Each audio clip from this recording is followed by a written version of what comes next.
Good morning students. आज हम हिंदी में पाठ 17 पढ़ेंगे जिसका नाम है नेताजी सुभाष चंद्र बोस। ये देखो बच्चों, फोटो नेताजी की है, सुभाष चंद्र बोस की, जिन्होंने हमारे देश भारत को अंग्रेज़ों से आज़ाद किया, आज़ादी दिलाई। ठीक है, तो इनके बारे में इस चैप्टर को हम पढ़ेंगे।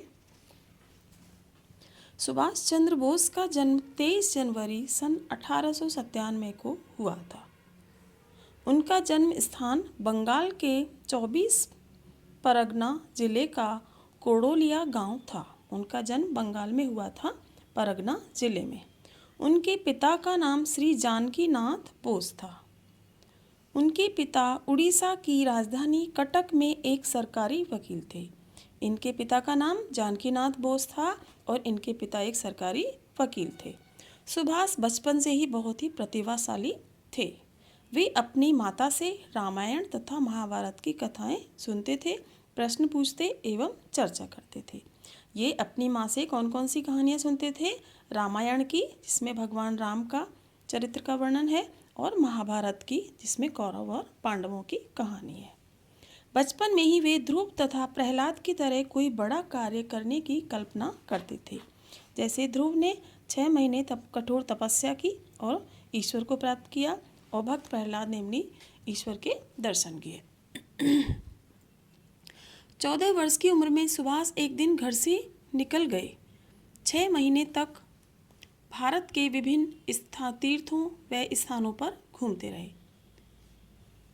अपने इस भ्रमण में उन्होंने पूरे भारत में जनता पर अंग्रेजों को अत्याचार करते देखा। उन्होंने 6 महीने तक भारत का भ्रमण किया और सभी जनता पर देखा कि अंग्रेज बहुत ही अत्याचार कर रहे हैं उनके ऊपर। यह देख उन्हें बहुत दुख हुआ और क्रोध भी आया। उन्होंने अपने मन में देश को अंग्रेजों से आज़ाद कराने की ठान ली। वे वापस घर लौट आए और खूब पढ़ाई की तथा बीए की परीक्षा पास की, यानी उत्तीर्ण की। सुभाष के पिता उनकी लगन से बहुत प्रसन्न हुए।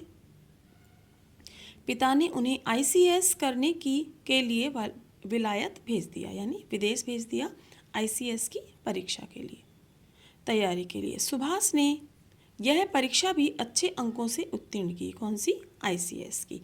उन्हें सरकारी उच्च पद पर नौकरी मिली। ये बहुत ऑफिसर रैंक की सर्विस है और उन्हें नौकरी मिल भी गई। सुभाष ने यह नौकरी स्वीकार नहीं की। उन्होंने अपना त्यागपत्र अंग्रेज सरकार को भिजवा दिया, क्योंकि ये नौकरी किसके अधीन थी? अंग्रेजों के। क्योंकि सरकार किसकी थी? अंग्रेजों की। तो उन्होंने की मैं अंग्रेजों की नौकरी ये नहीं करूँगा, और कहा जो सरकार मेरे देशवासियों पर अत्याचार कर रही है, मैं उसका कोई पद स्वीकार नहीं कर सकता। ये देखो, सुभाष चंद्र बोस ने लड़ाई लड़ी है अंग्रेजों से, बहुत ही अंग्रेजों को मारा है। नेक्स्ट आते हैं बच्चों, ऐसे थे नेताजी सुभाष चंद्र बोस। अपने देश के सम्मान के लिए उन्होंने बड़े पद का त्याग कर दिया, नौकरी के बहुत ही बड़े पद का। आज़ादी के आंदोलन में उनका बहुत बड़ा योगदान है। उन्होंने आज़ाद हिंद फौज तैयार करी, एक फौज तैयार की जिसमें बहुत सारे लोग थे, जिसका नाम था, जवान थे, आज़ाद हिंद फौज। अंग्रेजों के खिलाफ लड़ाई लड़ी और कहा तुम मुझे खून दो, मैं तुम्हें आज़ादी दूंगा।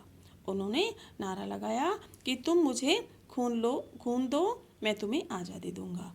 नेताजी सुभाष चंद्र बोस ने हमें जय हिंद का नारा दिया। कौन सा नारा दिया? जय हिंद। हम बोलते ना कविता, आप भी जैसे कविता बोलते हो, कुछ भी बोलते हो, स्पीच बोलते हो, तो लास्ट में क्या कहते हो? जय हिंद। तो ये जय हिंद का नारा किसने दिया? सुभाष चंद्र बोस ने। सुभाष चंद्र बोस का नाम भारत के वीर सपूतों में लिया जाता है। ये थे हमारे नेताजी के बारे में, सुभाष चंद्र जी के बारे में। ओके बच्चों, इस पाठ को आप ध्यान से पढ़ना और इनके शब्दार्थ भी याद करना। Thank you.